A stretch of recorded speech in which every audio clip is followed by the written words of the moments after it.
बिस्मिल्लाहिर्रहमानिर्रहीम जी, अस्सलामु अलैकुम। मैं हूं मारिया अली, आप देख रहे हैं मेरा चैनल। रईस ने जी आखिरी लम्हात तक खुद को बचाने की कोशिश की, भागने की कोशिश की। हाईकोर्ट कॉलोनी से शाम के भटियां तक का खूनी सफर, रास्ते की सीसीटीवी फुटेजेस ने मुलजिमान की शनाख्त जो है वो कर दी है, उनको बेनकाब कर दिया है। आमना मक्कार ने अपनी सिम अपने शौहर फरहान के मोबाइल में डाल दी। असल गेमर तो आमना निकली। किस तरह से जो है पहले रईस के साथ अफेयर चलाकर उसके साथ रहकर अपने शौहर की बुराइयां करती थी, और जब शौहर से जो है फ़ायदा नज़र आया तो इसने शौहर के साथ मिलकर रईस को मौत के घाट उतार दिया। और 40 मिनट का सफ़र जब ये लोग उसको लेकर जा रहे थे तो उसको गालियां देती रही, उसको बुरा भला कहती रही ताकि अपने शौहर को इम्प्रेस कर सके। ये औरत झूठी है, मोहल्लेदारों ने भी खामोशी तोड़ दी है। आखिर क्या मामला है? क्यों एक मोहब्बत, पता नहीं मोहब्बत इसको कहना चाहिए, एक आप कुत्ता भी पालते हैं तो 5-6 महीने में आपको उससे लगाव हो जाता है। आमना का लगाव क्यों नहीं हो पाया रईस के साथ, या रईस ने आमना के साथ ऐसा क्या किया कि वो इतनी खूनी हो गई कि उसने अपने शौहर को जो है वो झूठी सच्ची बातों में लेकर कत्ल करवा दिया और शौहर और रईस दोनों से छुटकारा हासिल कर लिया। बहुत सारी चीज़ें आज की वीडियो में बेनकाब करेंगे। आगे बढ़ने से पहले आपसे रिक्वेस्ट है, आपने अगर अभी तक मेरे चैनल को सब्सक्राइब नहीं किया तो करने से हमारी हौसला अफजाई होती है। डिलीवरी बॉय रईस के भयानक कत्ल की जो तहकीकात है उसमें ड्रामाई मोड़ अब आया है। फरहान और आमना के मोहल्लेदार जो हैं वो भी सामने आ गए, उन्होंने भी अपना मुंह खोल लिया। आमना और फरहान को लगता था कि जी पुलिस बस उनके बयान पे यकीन करेगी और इतराफ़ भी उन्होंने कर लिया है, कहानियां भी सुना दी हैं, कुछ टाइम बाद तफ्तीश होगी और उसके बाद उनको बेल मिल जाएगी। लेकिन अदालत में पेशी के बाद आमना दोबारा रईस पर अब बेशुमार गंदे इल्ज़ामात जो है लगाना शुरू हो चुकी है। वजह बिल्कुल साफ है कि जी आमना के झूठ बुरी तरह से बेनकाब हो चुके हैं, इसीलिए आमना यू टर्न ले रही है। मैं कहती हूँ कि गिरगिट भी इतनी जल्दी रंग नहीं बदलता जितनी जल्दी आमना साहिबा रंग बदलती है। और जो लोग उनकी तारीफों में पुल बांध रहे हैं कि वो एक औरत है, वो 3 बच्चों की माँ है, उसको ये ना कहें, उससे गलती हो गई, वो उसको तंग कर रहा था, यार मतलब कुछ आप लोग कौन सी दुनिया में रहते हैं? फिर आप लोग क्यों बोलते हैं कि हमारे साथ महंगाई का तूफान हो गया, हमारे साथ बुरा हो रहा है? आपको सही और गलत में फ़र्क ही नहीं पता ना, तो फिर आपके साथ अच्छा कौन करेगा? मतलब क्या बच्चों वाली आप बातें कर रहे हैं कि एक औरत को तंग कर रहा था, वो तंग कर रहा था तो नंबर चेंज करती, तंग कर रहा था तो नंबर ब्लॉक कर लेती, तंग कर रहा था शौहर को नहीं बताना था, मुख्तलिफ ऐप्स हैं उन पर जाकर जो है उनको डाउनलोड करके पुलिस तक बताती, नंबर ब्लॉक करवा देती, FIA के पास चली जाती। शौहर अभी भी तो तुम्हारा साथ दे रहा है, तो शौहर के बारे में झूठी बातें बनाना बंद कर दो कि वो आता था तो हमें डर लगता था। अब आप आवाम को बेवकूफ़ नहीं बना सकती। हाँ, आदमियों को आप बेवकूफ़ बना सकती हैं कि मेरा शौहर मुझसे प्यार नहीं करता, 3-3 बच्चे आसमान से आ गए हैं और वो हमारा ख्याल नहीं रखता। ये सारी बातें आप आवाम को बता सकती हैं, उनको चूना लगा सकती हैं, लेकिन डेफिनेटली ये बातें जो हैं बड़ी फजूल हैं कि वो मुझे इतने महीने से तंग कर रहा था तो मैं कुछ भी ना कर पाई। ओ भाई, सारी दुनिया ना एक दूसरे को तंग करने में लगी हुई है। नंबर ब्लॉक होता है ना तो किसी में इतनी हिम्मत नहीं होती, 2 बार करेगा, 3 बार नया नंबर लेगा, कितनी नई सिम्स निकलवाएगा। बात यह है कि आप उसके साथ रिलेशनशिप चाहती थी, जब आपका दिल भर गया, जब वो आपकी बातें मानना बंद हो गया तो आपने उसको कत्ल करवा दिया। आमना जी अब साफ झूठ बोल रही है, उसके झूठ बेनकाब हो रहे हैं। अगर पुलिस 24 अगस्त की CCTV ना देखती तो फिर आमना को गिरफ्तार ही नहीं करना था।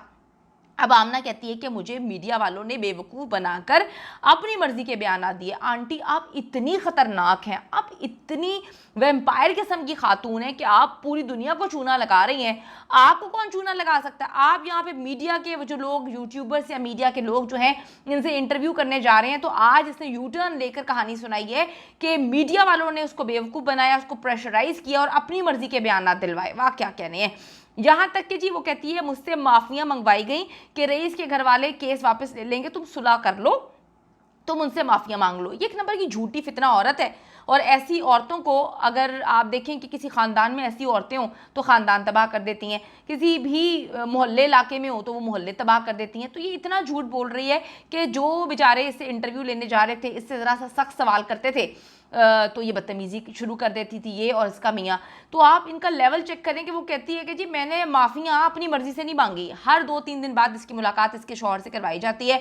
इसको जब बाहर की कहानी सुनाई गई कि भाई तुम्हारा तो इमेज ऐसे जा रहा है कि तुमने तो मान लिया कि तुमने कत्ल किया है, तो तुम तो माफ़ियाँ मांग रही हो, तो इसने एकदम यू टर्न दिया और सारा का सारा इल्ज़ाम इसने मीडिया के उन लोगों पर लगा दिया जिनको ये इंटरव्यू दे रही है। आमना ने एक बार फिर रईस पर रेप का इल्ज़ाम लगाया है, छोटी बच्चियों से ज़्यादती का इल्ज़ाम लगाया है, डाके के इल्ज़ाम लगाए हैं और कहा है कि रईस के घर देखो ये बहुत ही गरीब किस्म का बंदा है, मुझे पैसे कैसे दे सकता था, इसकी शक्ल देखो कितनी फटीजर है, इसकी तो शक्ल भी अच्छी नहीं है। तो एक बंदा है जिसको आपने जला के मार दिया है, जिसके साथ 6 महीने तक आपका अफेयर था, उस वक्त आपको उसकी हर चीज़ अच्छी लग रही थी, गुर्बत भी नज़र नहीं आ रही थी, तो अब आप उस पर इतनी बड़े बड़े इल्ज़ाम लगा रहे हैं। आप लोगों से मेरा सवाल है कि आप लोग कहते हैं कि आमना का कोई भी किरदार साबित नहीं हुआ। कहाँ से जी आमना का किरदार साबित नहीं हुआ? आमना उस गाड़ी में मौजूद थी जब इसका शौहर उसको जलाने गया था। इसके एक झूठ तो यहाँ पर बेनकाब हो गया। दूसरा ये आप सबको कह रही है कि जी मैं तो मासूम हूँ, मैं तो पाक दामन हूँ, मुझसे तो शरीफ औरत कोई नहीं है, मेरी तो शराफत की गवाही जो है मेरी सास और मेरा शौहर देते हैं, जो कि खुद इस जैसे हैं। लेकिन यहाँ पे पुलिस वाले तो बैठ के कह रहे हैं कि इसके 5-6 महीने से चक्कर थे, तो इन दोनों का अफेयर था। ये अफेयर वाली बात डेफिनेटली पुलिस ने रिकॉर्ड से हासिल करके बताई है, हर एक चीज़ बहुत अच्छे से क्लियर है। इसके बारे में आप लोग कहते हैं कि इस पर इल्ज़ाम ना लगाओ, बेचारी है वो। तो भाई वो जो जिसको कत्ल कर दिया है, जिसको जला के मार दिया है, उस पर ये रेप का इल्ज़ाम लगा रही हैं, छोटी बच्चियों से ज्यादती का इल्ज़ाम लगा रहे हैं, चोर का, डाकू का, हर चीज़ उसको बना दी है। तो ये सही है कि एक बंदा जो मर चुका है उस पर झूठे इल्ज़ाम लगा रहे हैं, कहीं से ये साबित भी नहीं कर पाए, फिर किस मुंह से ये इल्ज़ाम लगा रहे हैं? कोई भी चीज़ इस हवाले से रईस के मोबाइल से या किसी भी मोबाइल से बरामद नहीं हुई कि वो रेप करता था। वो इतना ही खतरनाक आदमी था कि तुम्हारी बच्ची भी महफूज नहीं थी, तुम भी महफूज नहीं थी। तुमने अपने शौहर को ये नहीं बताया जो तुम लोगों को उंगलियां दिखा दिखा के बताती हो, इतना सा ब्लेड वो मेरे घर में लेकर आया था, तो 5 लाख ले गया, तो एक जेवर ले गया, सोने का सेट ले गया। पुलिस मर गई है पाकिस्तान की।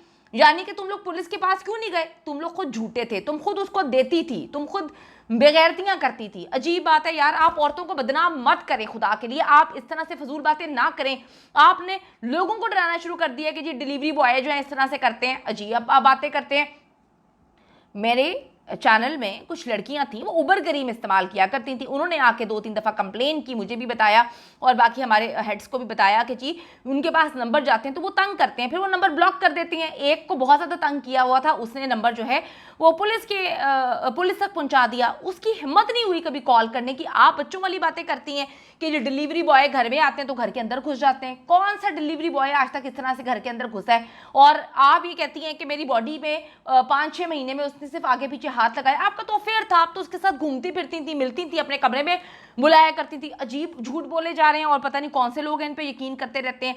आमना ने जी एक बार फिर से रईस पे गंदे इल्जाम लगाए हैं, लेकिन सबूत इसका कुछ भी नहीं है। मसला यह है कि जी पुलिस को जो है इजी पैसा का जो ट्रांजैक्शन है उसके सबूत भी मिल गए हैं। अब ये उससे पैसे भी लिया करती थी और कहती है कि वो चोरी करके गया है, कहती है कि उसकी शक्ल देखी है। भाई शक्ल तो आपकी देखकर भी कोई नहीं कह सकता कि आप 3-3 बच्चों की माँ हैं और आप चक्कर चलाती हैं, तो शक्ल पे आप ना ही बात करें तो बेहतर है। पुलिस ने रईस के दोस्तों से भी तफ्तीश किया, पता चला कि आमना और रईस के चक्कर बहुत टाइम से चल रहे थे और ये बड़े सुकून से उसको घुमाती फिराती थी और गिफ्ट्स ये लिया करती थी, रकम भी लेती थी। आमना और फरहान पुलिस को इस बात का भी कोई जवाब नहीं दे सके कि जब रईस इनके घर जो है ब्लेड दिखाकर घुसा और तकरीबन 10 लाख का जेवर बकौल इनके और कैश लेकर निकल गया, तो फिर पुलिस को क्यों नहीं बताया? इस सवाल का जवाब कोई मुझे दे दे। मैं आमना की तारीफों में जो है ना वीडियो बनाना शुरू कर दूंगी कि ये दुनिया की सबसे अच्छी तरीन औरत है। इस सवाल का जवाब दे दें कि पुलिस को क्यों नहीं बताया। तुम बहुत अमीर हो, रईस वो कहते जी रईस फकीर था, हम तो अमीर लोग हैं और उसके पास तो कुछ भी नहीं था, वो तो फकीर आदमी था। उस फकीर के साथ ही तुम अयाशियां कर रही थी, उस टाइम उसको जो है वो तुम्हें बुरा नहीं लगता था। अगर नहीं तो 10 दिन गुजर जाने के बाद भी इन लोगों ने पुलिस को क्यों नहीं बताया, ये मेरा सवाल है। मोहल्ले वालों ने आमना के इस बयान को भी झूठा करार दिया है कि रईस गली में आकर आवाज़ें लगाया करता था।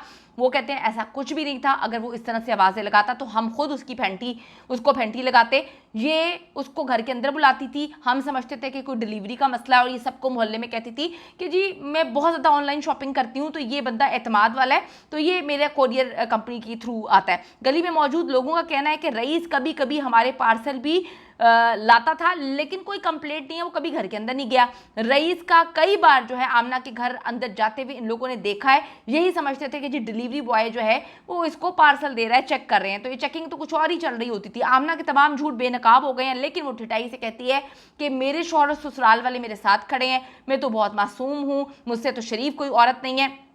पुलिस को यह भी शक है कि आमना ने रईस के कत्ल के बाद अपना मोबाइल भी चेंज किया है, अपनी सिम निकाल के शौहर फरहान या किसी और के मोबाइल में डाल दी है।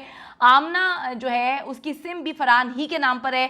इसके बाद पुलिस ने फरहान के मोबाइल का भी फोरेंसिक करवाने का फैसला कर लिया है। आहिस्ता आहिस्ता तमाम सबूत जो है वो बेनकाब हो रहे हैं और ये कातिल अपने ही जो है खोदे हुए गड्ढे में गिर रहे हैं। अब देख रहे हैं कि पुलिस कितना साथ देती है जालिमों का या फिर साथ देती है उनका जिनके साथ गलत हुआ है। ये दरिंदा सिर्फ लोग हैं, इनको सपोर्ट करना बंद कर दें। इन्होंने एक भयानक क्राइम किया है, इन्होंने ना सिर्फ कत्ल किया बल्कि बॉडी को जला दी है, इन्होंने बहुत ज्यादती की है और ये उस अफेयर में अपनी मर्जी से शामिल थी और आज ये कहती है कि मेरे साथ ज्यादतियां हो गई।